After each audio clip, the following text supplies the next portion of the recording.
달고도 쓴 하나님 말씀이라는 제목을 함께 은혜 나누기로 원합니다. 우리 좌우 앞뒤 보시면서 한번 인사하겠습니다. 은혜 자리에 잘 오셨습니다. 네. 네.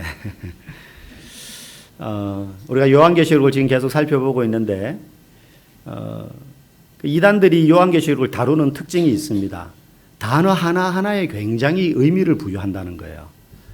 근데 사실 그렇게 보기 시작하면 요한계시록의 해석은요, 천차만별로 갈라지게 돼 있고 끝없이 오리무중으로 미궁으로 빠지게 돼요. 오늘 본문만 하더라도 그 얼굴은 해 같고 그 발은 불기둥 같으며 이러면 그냥 해 같고 불기둥 같고 뭔가 좀 위험 있고 권능 있는 모습을 상징적으로 보여주는 장면이구나 이렇게 이해하면 아무 문제가 없거든요. 근데 여기서 불기둥이 뭔지 알아? 이렇게 들어가는 거예요.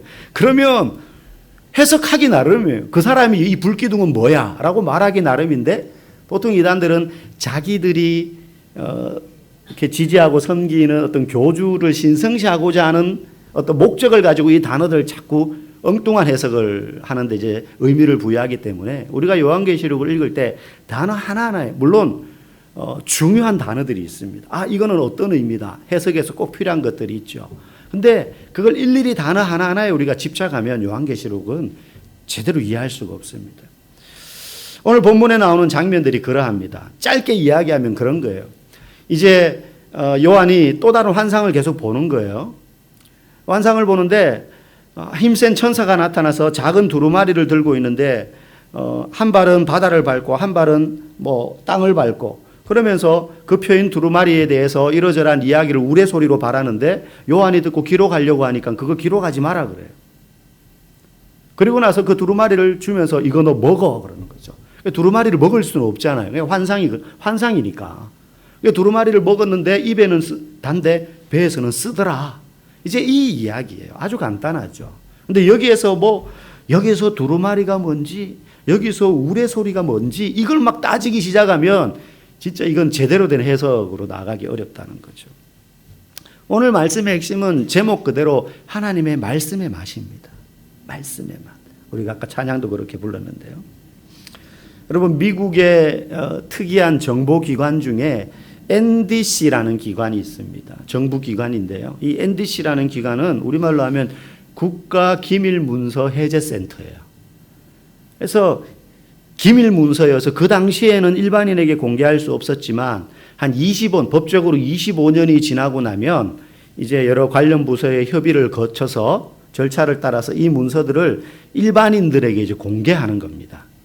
옛날에 이런 문서가 있었어. 근데 그 문서들의 내용 중에 보면 60년, 70년대 이제 자유진영과 공산진영이 서로 냉전시대 막 핵개발 막 하고 말이죠. 미국하고 소련, 그땐 소련이었죠.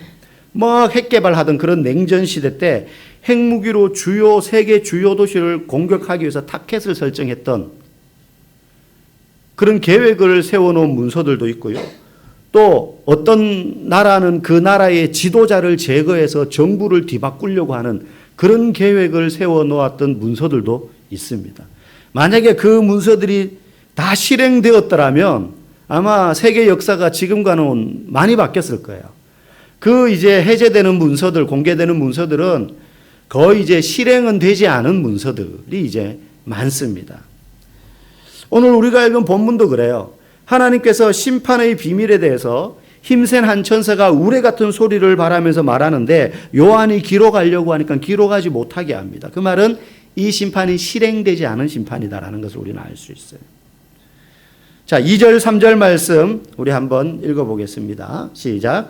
그 손에는 펴놓인 작은 두루마리를 들고 그 오른발은 바다를 밟고 왼발은 땅을 밟고 사자가 부르짖는 것 같이 큰 소리로 외치니 그가 외칠 때에 7 우레가 그 소리를 내어 말하더라. 우레 소리를 발해. 7 우레 소리. 우레 소리를 7번 발했다는 것일 수도 있고 그만큼 우레 소리, 우레란 말이 천둥 소리 아닙니까? 그 천둥 소리가 컸다라는 의미도 될 수 있어요. 시편 29편에 보면 7 우레에 대한 표현들이 나와요. 거기 보면 하나님이 우레와 같은 소리로 7번의 심판에 대한 예언을 하는 장면이 나옵니다. 물론 이게 요한계시록의 심판의 내용은 아닙니다. 그 당시에 일어날 일들이었죠. 그러니 시편 29편에 표현된 하나님이 우레 소리를 7번 발하면서 이런 재앙이 있을 거야, 이런 재앙이 있을 거야 라고 말했던 것을 보았을 때 여기서 천사가 입에서 외치는 그 우레 소리는 심판과 재앙에 대한 내용이다. 그냥 와 소리 지르는 게 아니라 심판과 재앙에 대한 내용을 지금 우레와 같은 음성으로 말하고 있구나 하는 것을 알 수 있죠.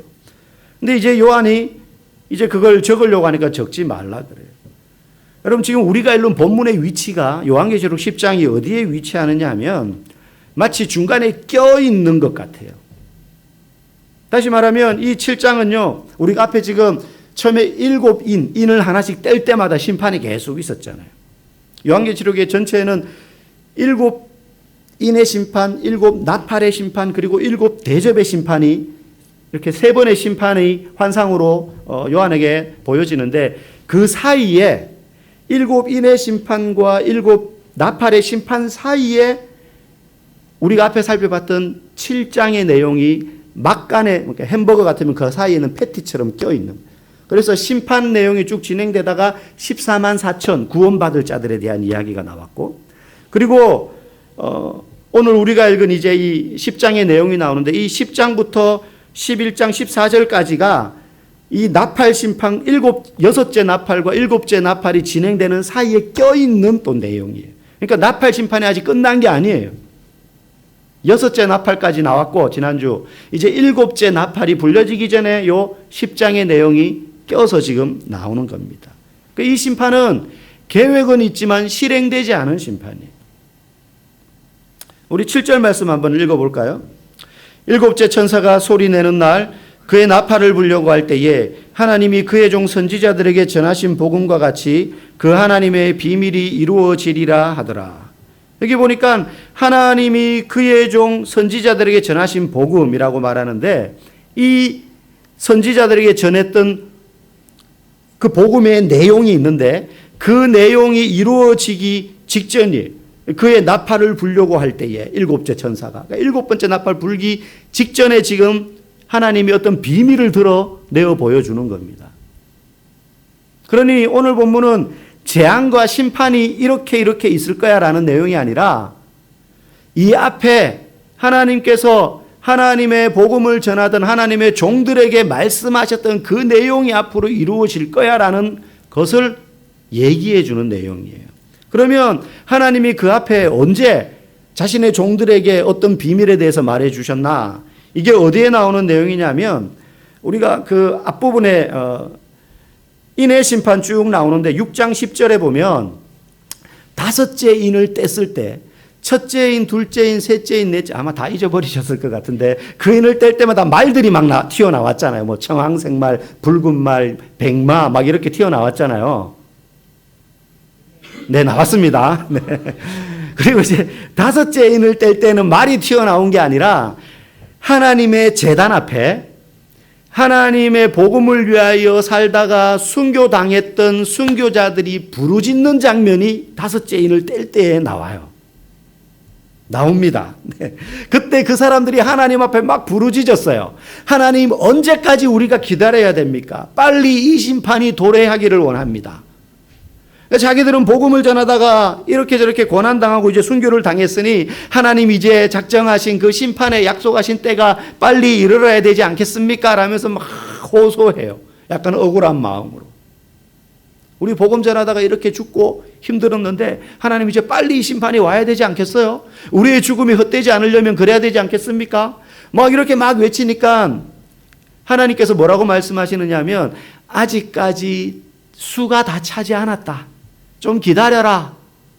그게 6장의 내용이에요. 끝부분. 그리고 7장에 나오는 게 그 수가 14만 4천이다 하면서 이제 쭉 나오는 거죠. 이제 그 부분을 오늘 본문에 다시 언급하는 거예요. 하나님이 그의 종 선지자들에게 전하신 복음과 같이 하나님의 그 비밀이 이루어지리라. 이루어지리라. 근데 오늘 본문 6절 끝에 보면 이렇게 되어 있죠. 지체하지 아니하리니 하나님의 그 비밀이 이루어지리라 하더라. 이렇게 되어 있어요. 지체하지 아니하리니 그 지체하지 않고 이 말 어떤 내용을 말씀하시고 그 비밀이 이루어질 거야.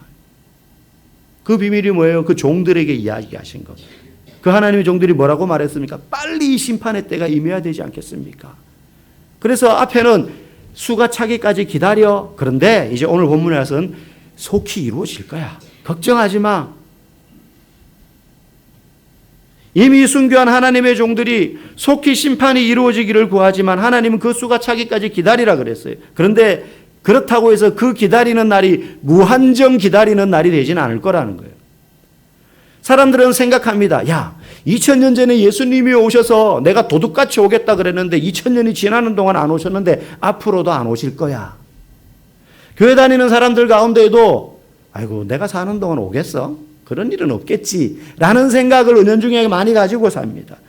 언젠지 모르지만 오기는 올 텐데 뭐 나중에 오겠지. 그래서 내 때는 아닐 것 같아. 뭐 이런 이제 은연중에 막연한 그런 기대를 가지고 사는 분들이 있어요. 근데 성경은 오늘도 말합니다. 그 날이 지체되지 않을 것이라는 거예요. 하나님의 때가 있다는 거예요. 그 재앙 중에는 그 재앙이 임할 때 회개하기는커녕 우상 숭배와 범죄에 빠져 사는 이 세상을 향해 하나님의 심판이 노아의 홍수 때와 같이 임할 거라는 거예요. 예수님이 마태복음에서 노아 때와 같이, 여러분 노아 때 어땠습니까? 홍수로 온 세상이 잠기고 비가 쏟아질 때까지 사람들이 뭐 했다 그랬어요? 먹고 마시고 시집가고 장가갔다 그랬어요.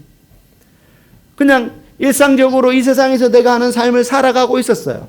그렇게 경고했는데도 주님이 오실 걸 준비하지 않고 있다가 전부 다 홍수 심판을 받았다라고 예수님 말씀하시면서 내 때가 이럴 때 그와 같은 일이 있을 것이다. 밭에서 밭일을 하다가 한 사람은 데려감을 당하고 한 사람은 버려둠을 당할 거다. 한 집에서 그런 일이 일어나게 될 것이다. 조속히 그 일이 일어날 거라는 거예요. 조속히. 그날은 반드시 조만간 완성될 거다. 그 말씀을 지금 우레와 같은 소리로 하고 계신 겁니다. 여러분, 그런 세상이 점점 다가오고 있다고 생각한다면 우리에게 정말 필요한 게 뭘까요? 예수 믿는 사람이 뭘 해야 될까요? 세상에도 돈 버는 것도 필요 없고 공부하는 것도 필요 없고 저 산에 가서 은둔하면서 주님 오실 때만 기다리면서 기도하면서 금식하며 여러분 그렇게 살아야 됩니까? 그렇지 않습니다. 우리가 그 비밀과 그 날을 그 때가 곧 올 거라는 것을 아는 자로서 그걸 알지 못하는 사람들에게 외쳐야 돼요. 노아도 그렇게 외쳤습니다. 하나님이 물로 세상을 심판하신다. 듣든지 아니 듣든지 복음이 증거되어야 되는 거예요. 복음이 증거되어야만 사람들이 회개하고 그날에 대한 두려움을 가지고 하나님 앞으로 나올 수 있기 때문입니다. 다른 것으로는 회개할 수 없습니다. 도덕으로도 안 됩니다. 복음 안에 하나님의 구원의 놀라운 계획이 담겨져 있고 그것만이 진리이기 때문이에요. 제가 이렇게 외치면 어떤 분들은 생각합니다. 아이고 목사님 요즘 사람들은 그런 데 관심 없어요. 돈 벌고 뭐 성공하고 세상 살고 자기 목표 이루고 이런 것에나 관심 있지 뭐 하나님 천국 뭐 이런 데 관심 없습니다. 여러분 정말 그렇게 생각하십니까? 세상 사람들이 그런 데 관심 없는 것 같아요? 아닙니다. 어떤 유명한 IT 업계에 평생 이제 종사하신 분이 이야기하는 걸 들었어요. 그분이 이런 말을 해요. 그러니까 여러분 휴대폰이나 여러분 컴퓨터로 검색 많이 하시잖아요. 필요할 때마다. 뭐 네이버, 구글 이런 데 들어가셔서. 그분이 이런 이야기를 하더라고요. 전 세계 사람들이 1초에 200번 이상 검색하는 단어가 있대요. 매일 1초에 200번씩 전 세계 사람들이. 그 단어가 그 문장이 뭐냐? 하나님이 진짜 있나요? 하나님이 진짜 있나요? 이걸 전 세계 사람들이 1초에 200번씩 검색한대요. 평균. 매일. 1초에 200번. 계속. 하나님이 진짜 있는지에 대한 인간의 근원적인 갈망을 보여줘요. 왜 그런 질문을 검색합니까? 이 질문에 우리의 인생의 본질적인 해답이 걸려있기 때문이에요. 인생의 궁극적인 질문이기 때문이에요. 이 질문에 올바른 답을 얻어야만 우리의 삶의 근원적인 어떤 문제에 대한 갈망, 이게 해결이 되기 때문이에요. 돈 많이 벌고 잘 살아봐도 해결되지 않는 그 갈망, 돈으로 해결 안 되고 지위로 해결 안 되고 명성으로 해결 안 되는 갈망이 있어요. 그 갈망에 대한 답이 하나님이 있어야 해결되는 것들이라는 거예요. 그러니 궁금해서 그런 데라도 찾아본다는 거죠. 여러분, 궁극적인 인생의 질문이 뭡니까? 사람들이 끊임없이 고민하면서도 해결하지 못하는, 죽은 후 인간은 어떻게 되는가? 여러분, 그게 돈으로 해결될 수 있는, 돈으로 답을 찾을 수 있나요? 대통령이 되면 답을 찾을 수 있습니까? 먼저 이 문제가 해결되지 않으면 우리는 이 땅에서 그냥 사실은 둥둥 떠다니며 사는 거예요. 하나님이 없다면 사후세계도 없다는 말인데, 그러면 이 땅에서 아무리 열심히 살아서 부자 되고 성공해도 죽으면 그건 무슨 소용이 있어요? 자녀들에게 재산 물려줄 수 있잖아요. 물려줘요. 그럼 그게 나하고 무슨 상관이 있어요? 죽으면 아무것도 아닌데. 죽으면 그 자녀가 내가 물려준 재산 가지고 행복하게 살고 있구나라는 것을 느낄 수 있는 인지나 감정, 그런 존재도 없는 건데 그 무슨 소용이 있습니까? 아무 의미 없잖아요. 그게 좋다는 걸 알 수 있어요? 하나님이 없다면 죽음 뒤에 아무것도 없는 건데. 그러니 두려운 거예요. 내가 여기서 이렇게 바둥바둥 돈의 탑을 쌓고 명성의 탑을 쌓아본들 70년, 80년 뒤에 사람들이 나의 죽은 뒤에 나를 어떻게 기억해 줄까? 뭐 이러저런 사람으로 기억해 주겠지만 사람들이 나를 기억해 준다는 걸 내가 알 수 있어요? 죽은 뒤에 사후세계가 없으면 아무 의미 없는 거예요. 그러니 검색하는 겁니다. 하나님이 없다면 옳고 그름에 대한 절대적인 기준도 있을 수 없어요. 옳고 그름에 대한 기준이 지역마다, 세대마다, 성별마다, 나이마다 다 다르잖아요. 어떤 사람은 한 대 때리면 안 돼. 그거 잘못된 거야. 그런데 어떤 사람은 2대 때리면 안 되고 1대 때리는 것까지는 괜찮아. 이럴 수 있잖아요. 그 기준을 누가 정해요? 너는 옳고 나는 틀려. 나는 옳고 너는 틀려. 그렇게 말할 수 있나요? 다 맞든지 다 틀리든지 절대적인 기준이 없는 거예요. 하나님이 없으면. 사람들끼리 적당히 약속을 하면 되잖아요. 그것도요, 서로 어느 정도 힘이 있고 비등비등할 때 그 약속이 지켜지지. 여러분, 국제사회가 국제법이 있고 각 나라마다 법이 있지만 누가 깡패입니까? 힘 있는 나라가 깡패예요. 옳고 그름의 기준이 사라져버리는 거예요. 하나님이 없으면. 삶에 대한 정의의 기준이 없으니 전부 지멋대로 사는 거죠.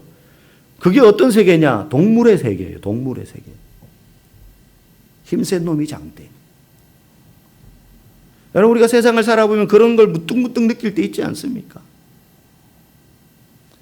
이런 문제들이 다 하나님이 진짜 계신가라는 질문에 답을 해야 해결되는 문제들입니다. 그러니 살아보니 사람들이 거기에 대한 갈망을 느끼는 거예요. 그래서 그런 질문을 검색하는 것입니다. 이 문제에 대한 해답을 듣고 싶은 갈망이 있다는 거죠. 그런데 복음 안에는 해답이 있어요. 이 질문에 대한 해답이 복음에만 있어요. 하나님은 살아계시고 그분의 아들 예수 그리스도가 우리의 유일한 구원자시며 그 예수 그리스도를 믿음으로 말미암아 우리는 하나님의 자녀가 되어 영원한 주님의 나라의 백성으로 심판을 면제받고 살 수 있다. 마지막 종말의 때가 되어갈수록 원색적인 이 복음을 전해야 되는 이유가 바로 여기에 있습니다. 목회자들이 모여가지고 이러저러한 심포지움도 열고 저도 가서 참석해보고 또 주변에 있는 교제하는 목사님들과 이야기를 해보면 눈에 보이는 뻔한 현상들이 있잖아요. 믿는 자의 수는 줄어들고 교회도 점점 줄어들어요. 제가 신학교 들어갈 때만 해도 신대원 들어갈 때만 해도 대학원인데 아마 대학원 경쟁률이 그렇게 높은 부분이 없을 거예요. 신학 대학원인데 4.5대 1 막 5대 1 이랬어요. 뭐 재수 사무소에서 들어가고요. 어떤 분은 막 사법고시도 아닌데 그거보다 더 시험 쳐서 들어가는 분도 계세요. 지금 미달이에요. 한 20여 년, 30년 가까이 지났는데 20몇 년 지났는데 미달이에요. 미달.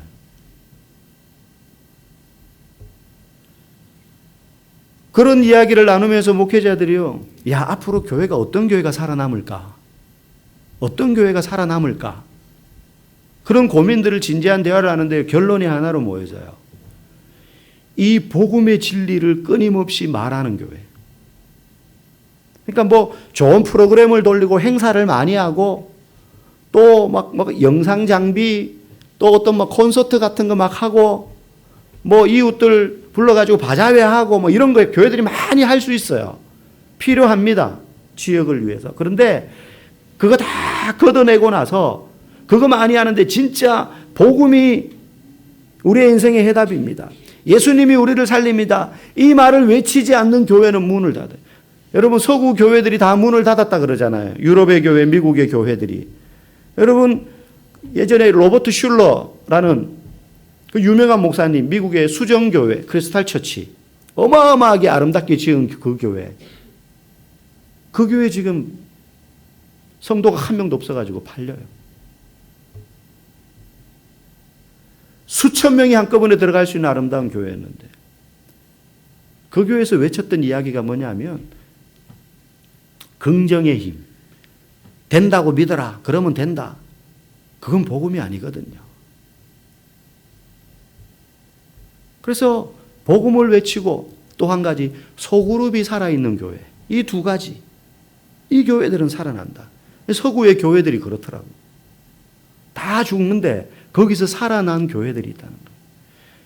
그 교회들이 보면 막 돈 많아가지고 큰 교회 아닙니다. 작은데 복음을 끊임없이 외치고 소그룹으로 모여서 으쌰으쌰 서로를 위하여 기도해주는 그런 교회들이 살아나더라. 결국 복음이 이 세상을 살리는 것입니다. 우리가 그 복음을 전해야 되는 것이죠.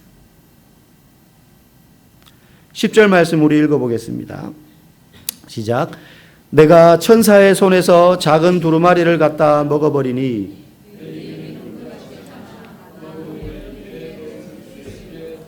천사가 요한에게 두루마리 작은 두루마리를 처음부터 들고 있었잖아요. 이 천사가. 이거 이제 요한에게 먹으라 그러는 거예요. 실제 뭐 막 이렇게 먹을 수는 없죠. 환상 가운데 이제 그걸 먹는 환상을 자기가 먹는 환상을 본 거예요. 그걸 먹으라고 해서 먹었는데 이 두루마리의 맛이 느껴지는데 입에서는 꿀같이 달고 배에서는 쓴맛이 느껴지는 거예요. 여러분 이게 무슨 사실 오늘 본문의 핵심은 이거예요. 두루마리.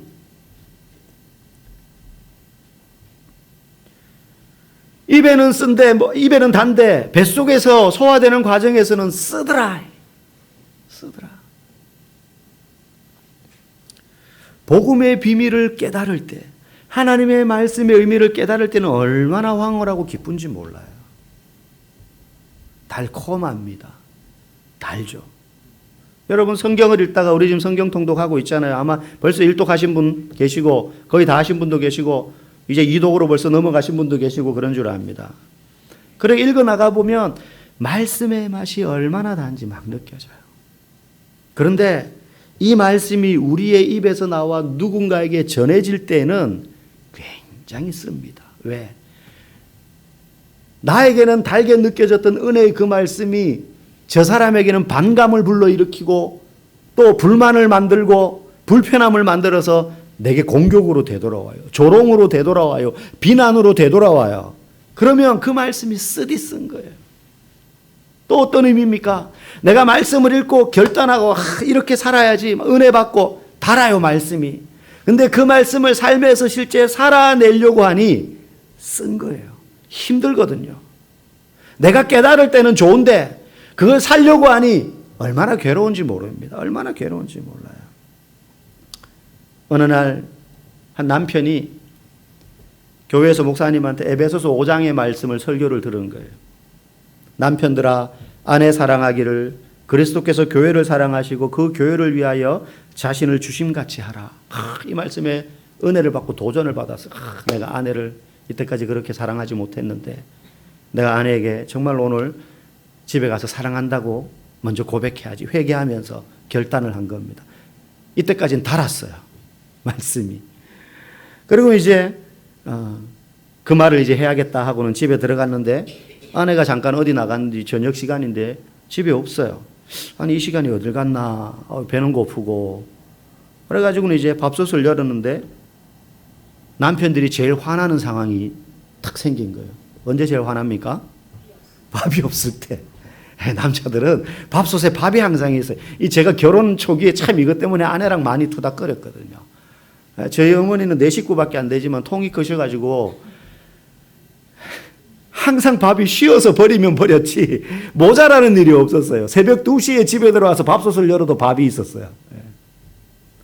근데 결혼을 했는데 저희 아내는 이렇게 그 밥솥에 계량 딱 해서 몇 명이니까 또 아이들이 어릴 때니까는 저랑 자기랑 먹을 거 해서 이렇게 딱 해놓는 거예요. 그래서 거의 하루에 2번 밥을 해야 돼. 끼니마다 하든지.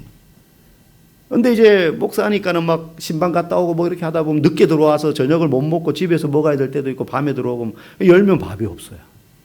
왜 밥이 없냐? 왜 밥이 없냐고. 나중에 이거 단순한 문제 가지고 싸우기도 좀 자존심 상해가지고 그냥 혼자 그냥 라면 끓여 먹고 그래서 제가 지금 이렇게 약간 살이 쪘어요. 이렇게. 네. 남자들이 이제 밥이 없으면 화가 나거든요. 이분이 좋은 마음, 단 말씀을 먹고 집에 와서 사랑한다고 고백해야지. 그리고 이제 밥솥을 열었는데 밥이 없으니까 무슨 마음이 듭니까? 네. 아까 들었던 말씀과 결단, 단맛은 싹 사라지고 아니 여자가 저녁 시간이 되었는데 집에 안 붙어 있고 어딜 싸돌아다니 밥도 안 해놓고 말이지. 이게 막 올라오는 거예요. 들어오기만 해봐라. 아주 이번 기회에 버릇을 싹 고쳐놔야지. 그래서 이거 들어오면 어떻게 됩니까? 네, 말씀의 쓴맛을 경험하는 거예요. 이제 쓴맛을 경험하는 겁니다. 네. 먹을 때는 달았는데 그렇게 살려니 쓴 거예요. 여러분 복음은 그런데 이 단맛과 쓴맛이 같이 있어요. 그래서 달고 오묘한 말씀인 겁니다. 절망과 시리에 빠져있던 사람에게 소망의 힘을 주기도 하고 저주와 분노의 마음에 사로잡혀 있던 사람의 마음을 온유함과 사랑으로 바꿔주기도 합니다. 뿐만 아니라 복음은 우리에게 쓰디쓴 맛을 경험하게 해요. 왜? 내가 하나님 앞에서 얼마나 큰 죄인인지를 깨닫게 해줘요. 가슴이 찢어집니다.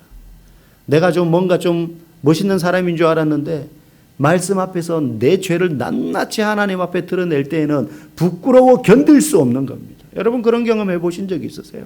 성경을 읽다가 진도를 못 나가요.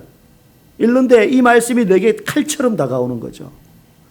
내 감추었던 아무도 모르는 내 내면의 수치스러움을 막 드러냅니다.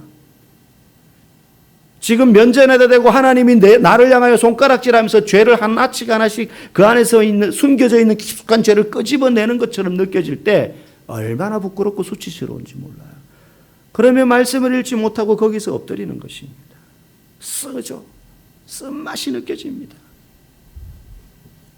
그 과정에서 정말 뼈가 녹아내리는 것 같고 내 영혼이 낱낱이 해체되는 것 같고 내 자신의 비참한 모습을 확인하는 쓰디쓴 그런 영적 탈피의 과정을 거칩니다. 이게 복음이 우리에게 다가오는 단맛과 쓴맛입니다. 복음으로 세워진 교회도 그러합니다. 교회에 나오면 단맛만 맛보는 것 같지만 쓴맛도 봅니다. 쓴맛도 봅니다. 교회는 단맛과 쓴맛을 함께 맛보는 공동체입니다. 교회는 복음 때문에 단맛을 보기도 하지만 복음 때문에 쓴맛을 보기도 합니다. 바울이 그랬고 사도들이 그랬고 성경에 나오는 많은 인물들뿐만 아니라 우리의 믿음의 선진들이 그랬습니다. 돌아가신 저희 부친 이야기를 해서 죄송하지만 10대 때 이제 은혜 받고 너무 은혜를 받으신 거예요. 온갖 환상과 기적과 경험을 체험하셨어요. 네. 들으면 저는 어릴 때부터 많이 들었었지만 진짜 그랬겠나 싶은 막 경험들을 막 이야기. 근데 아버지가 아들한테 거짓말 치지는 않으셨을 테고.